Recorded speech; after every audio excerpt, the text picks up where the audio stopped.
Cancer, Sun, Moon, Rising, Venus, Signs, or Cross Watchers, ito po yung inyong reading for the year 2025.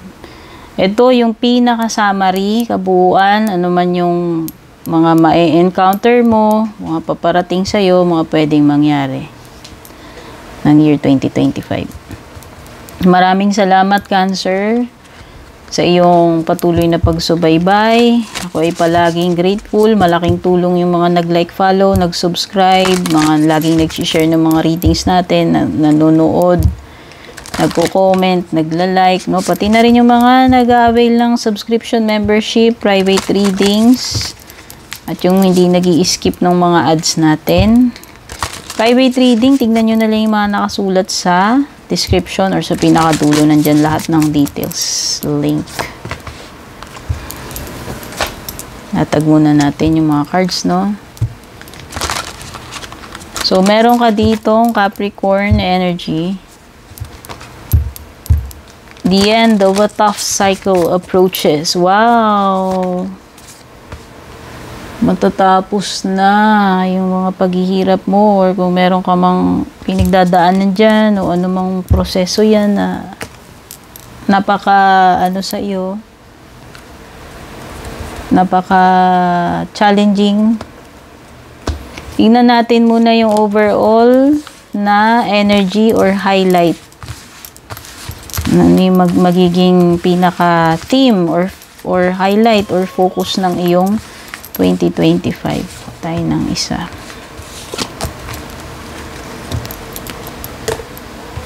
Dalawa pala. Wow! So, ang pinaka-highlights ng iyong 2025 ay may kinalaman sa romantic partnership or marriage to, business or hindi. Okay? May kasal. Whether ikaw ay kakasal or family member. At meron ding mga matters regarding sa iyong career. So, siguro ito yung mga focus mo, priority, or pinaka main event or highlight ng 2025 mo. May kinalaman sa partnership, sa kasal, sa career. Okay, may full moon ka. No? Sabi ko nga, yung meron ng something na magtatapos. Sabi dyan is, a cycle or chapter ng iyong buhay. Pwedeng related sa relationship, sa marriage, or sa career mo, no? Meron ding time dito para ikaw ay maki-team up. May mga mamimit na bago, makakatrabahong bago, makikipagtulungan, no? So, importante yung pakiki-interact, collaborate, teamwork. Yan. Pwedeng new projects yan, bagong mga katrabaho, business partners, bagong employer, bagong company, or bagong place. Whether tirahan yan, or basta may mga bagong mamimit, pakikisamahan. No? Makaka-collaborate eh. Kaya hindi naman nakakapagtaka rin kasi lumilitaw din naman yung card mo ng partnership, commitment, no? Kasi itong marriage na to, hindi nga naman to kasal. Pwede rin naman itong business partnership din, commitment, no? And at the same time, related sa career mo. Okay? So, ano pa? Yung mga paparating sa'yo, you have wisdom. To focus on the past is to lose the future. Heed advice from an older person which will allow you to move on. Okay? So, ito yung year na dapat hindi ka na mag-dwell sa past.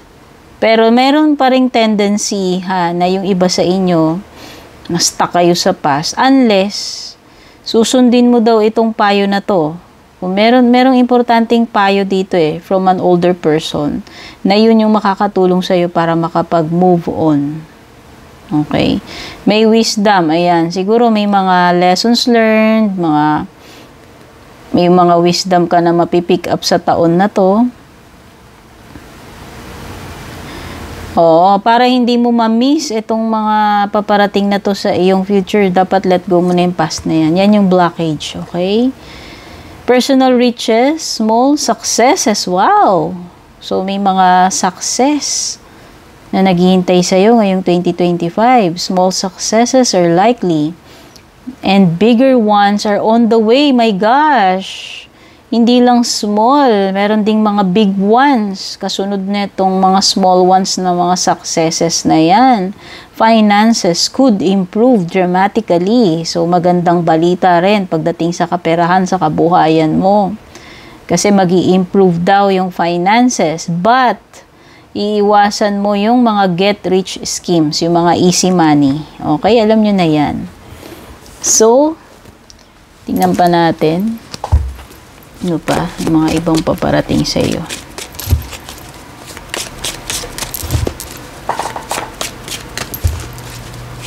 Oops. Unang-una is horse. Short journey. Meron ka talaga pagdadaanan. Pero kung mag-alala, kasi itong tough cycle na to, I believe pwedeng related yung horse dito eh. Sabi yan, the end of a tough cycle approaches. Kung ano man ito pagdadaanan mo is just a short journey. Okay, Cancer? Panandalian lamang ito. Okay? And ang pinaka-importante dyan, mag-e-end yan. So, hindi ka na siguro mag-i-struggle ng matindi. Okay? Yan yung sinasabi nung, full moon in Capricorn and the horse. Or pwede rin namang travel. Pwedeng may movement, no? Merong transitioning. Merong paglilipat nga, 'di ba? Sabi ko parang may paglilipat. Pwede ring may pagta-travel, pwede ring may pagdadaanan ka nga. Mang cycle 'yan or period 'yan na pagdadaanan mo, phase. Your intuition, use your intuition to make beneficial changes. So 'yan, may mga changes. Siguro maging wise ka nga. Ayan, wisdom nga yung pinag-uusapan dito. So, tingin ko itong pagdadaanan mo, ito yung kapupulutan mo rin ng wisdom dito. Pero hindi naman kasi ikaw magtatagal dun. Okay? So, definitely may mga learnings, may wisdom na kapupulutan ito. At saka may maganda dyan, magaganda yung mga changes, no? Paparating sa'yo with the unicorn card. Something that is magical. Kasi di ba yung unicorn is a magical creature. O, diba? Siguro something na hindi mo ina-expect, no? Pero maganda. Magbe-benefit ka daw dito sa mga pagbabago na to eh. So, kung sino man yung matutulungan niya, makikinabang yan, ikaw din. Okay? So, tingin ko magkaka-relate sila netong short journey, no? Tiger, so, mas magiging daring ka, malakas ang loob mo, mag-take ng risk ngayong 2025, ayan. Meron kang gagawin something na risky. Ayan, magtitake ka nga ng chance. Magbabaka sakali, makikipagsapalaran, magtatry. Okay? Lalakasan yung loob, maglilive ng comfort zone, magtitake a leap of faith, no? So, tignan na natin when it comes to your love life. Kabuuan ng love life mo ngayong year 2025. So, dito pwedeng ang masagap energy mo or energy ni person mo. Bahala na kayo, ha? At kung mag-resonate sa inyo to in the future, pakibalikan ako, paki-comment dito. Thank you very much.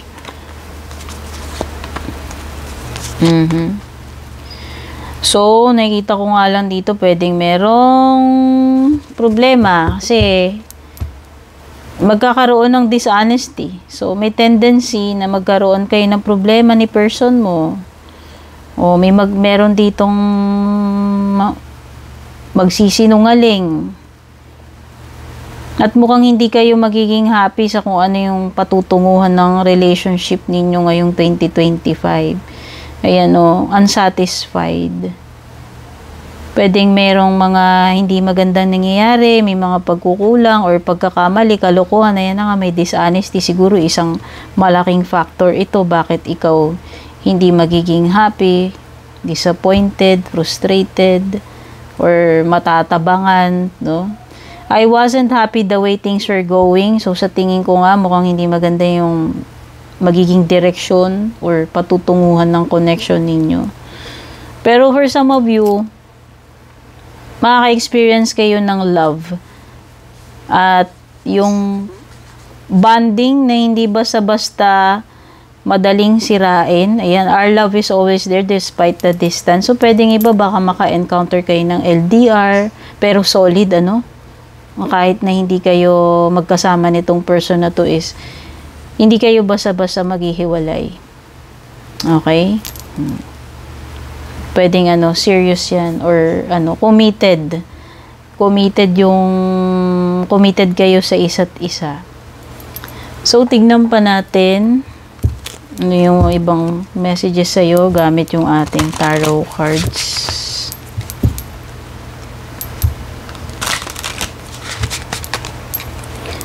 Kaya siguro may marriage yung iba dito. Baka ang makatuluyan ninyo, mag-propose sa inyo. Yan, pwedeng engagement to eh. Engagement, kasal, pagpasok sa relationship, commitment. Na merong matinding bond, ayan. Baka pag-propose na yan sa'yo, and pwedeng LDR, pwedeng ibang lahi, no? Pwede rin naman kalahi natin, pero basta magka-LDR kayo, pwedeng magkaiba kayo ng bansa, no? Kayo magkasama. Pero nakikita ko, andun na yung union eh. Baka yung iba papasok na kayo sa pagpapakasal. Alokin kayo ng pagpapakasal. Okay, ma-engage yan. May mga plano na, ganyan-ganyan, etc.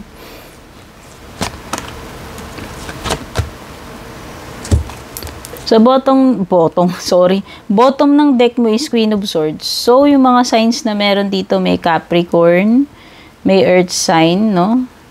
Which is Capricorn, pero pwede rin namang may Taurus, Virgo. Meron ding Water, Cancer, Scorpio, Pisces, tsaka Gemini, Libra, Aquarius.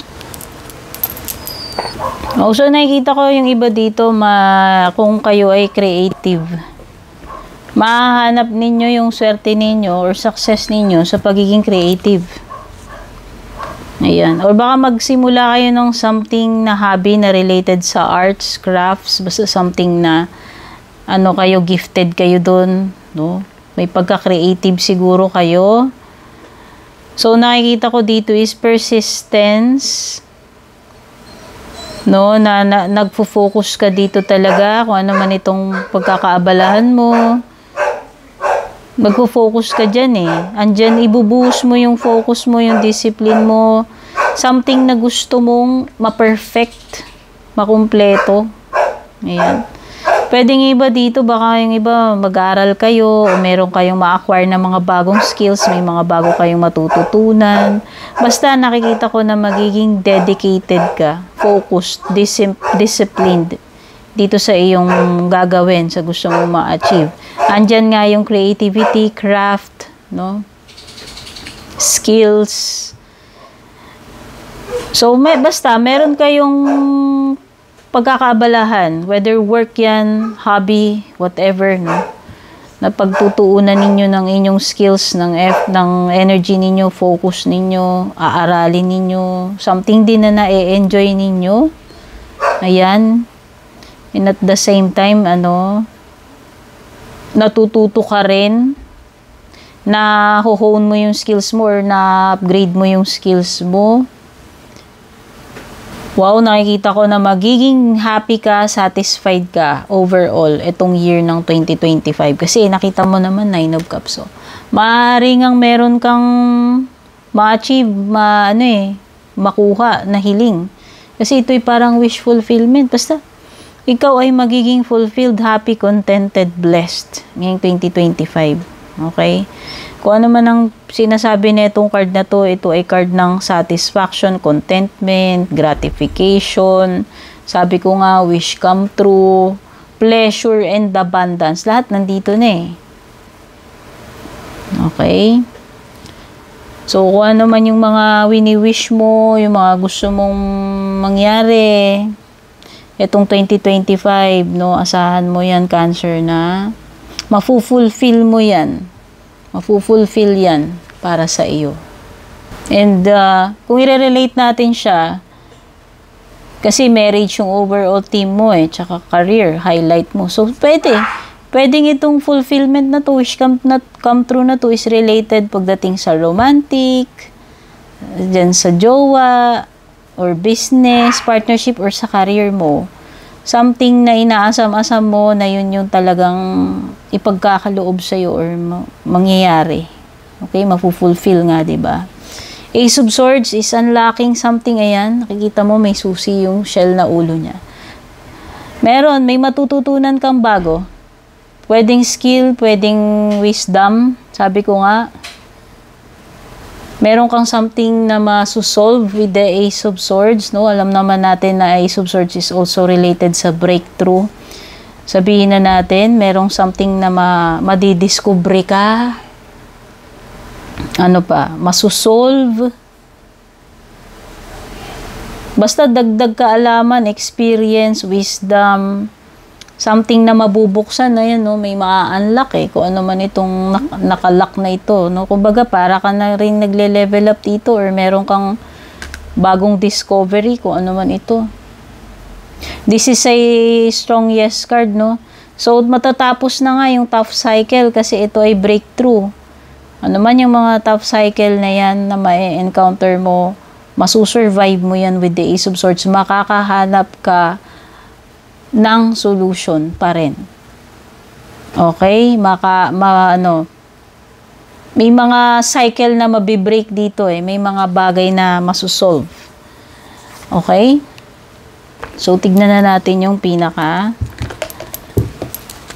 closing message or advice and affirmation para sa iyo sa taong 2025 Cancer. Medyo inalat lang dito yung love life mo. Pero syempre, hindi naman perfect ang buhay. Ganyan talaga. So, yung nakuha natin is Law of Attraction.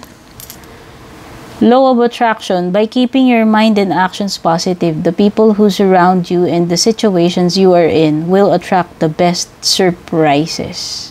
Wow! As long as you keep a positive mindset daw. Actions, no? So, take note, Cancer. Kailangan mo ng positive na mindset and taking action. At isurround mo yung sarili mo sa mga positive din na mga tao. Ayan. Ma-attract mo daw yung best things ngayong 2025, which is may mga magagandang surprises. You will also attract new people. Ayan, may mga mamimit kang people. May mga bagong experiences, kakilala. New people that appear may be the most unexpected but can bring the best memories and adventures. Wow, ang sarap naman. So, itong mamimit mo, person or people na to, na hindi mo inaasahan, yan yung magdadala daw ng magaganda or best memories and adventures para sa iyo sa taong 2025. Affirmation, I attract the best in life. So, yan. So, yan, nakikita ko na magaganda yung ma-attract mo ngayong 2025 Cancer. So, sana nga totoo. Balikan mo ko kung mag-resonate dyan, may matupad dyan. Sana makatulong sa itong reading. Happy New Year. Take care. God bless. Babush. And kung balak nyo pong mag-book or mag-inquire ng personal readings ko, basahin nyo lamang po itong nakasulat sa screen or yung nakalagay sa description.